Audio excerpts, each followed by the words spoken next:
அப்பேற்பட்ட பிரபஞ்சமே இருக்கிற மைய கோடு, பூமியினுடைய மைய புள்ளிதான் தில்லை சிதம்பரம். 3000 அந்தணர்கள் பூசிக்கின்ற புண்ணிய தலம். வேதம் திணைத்தனை குன்றாத வேதம் ஒலிக்கின்ற இடம் சிதம்பரம். 21,000 மூச்சு காட்டுகளை அடக்கி ஆளுகிற அப்பன் நான் தாண்டா, நான் இல்லைன்னா உனக்கு ஒரு நாளைக்கு மூச்சு காத்தே கிடையாதுடான்னு சொல்லி 21,600 ஓட்ட தன் கூரை மேல வச்சிருக்கிறானே, அவன் பெரியவனா? 72 நாடி நரம்பு நான் தாண்டா, ஒரு நரம்பை இழுத்துனா கை இழுத்துக்கணும்னு சொல்றானே 72 தூண்கள்ல, அவன் அப்பனா? நான் ஆடலேன்னு சொன்னா நீ பேச முடியாது, நீ சோறு நீங்க முடியாது, மலஜலம் கழிக்க முடியாதுடா அப்படின்னு ஒத்த கால ஊனி உலகத்தையே ஆளுகிறானே அம்பல வாணன் ஆடல் அரசன் எங்கள் நடராஜன். உன்னுடைய புகழ எவனாலையும், சிங்கம் போகுதுன்னா நரி ஊழையிடுகிறது, சொரிநாய்கள் ஊழையிடுகிறது சொன்னால் சிங்கத்திற்கு என்ன சிறுமையா?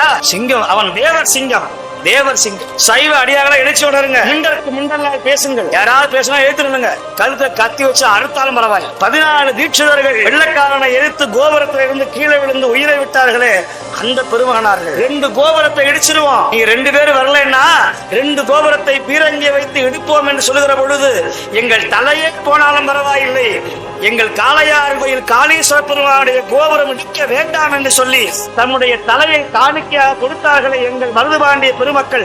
அவர்கள் வாழ்ந்த பூமி அல்லவா இந்த பூமி? யோசிச்சு பாருங்க. வாழ்நாள் முழுக்க முருகப்பெருமானுக்காக வாழ்ந்து சாதி குலம் என்கிற தடும் சுழியில் தடுமாறாது உலகமெல்லாம் போற்றுகின்ற உத்தமர் நம்முடைய தேவர் பெருமகனார் இந்த தமிழுக்காக சைவத்துக்காக வாழ்ந்தாரே, அவரை மறக்க முடியுமா?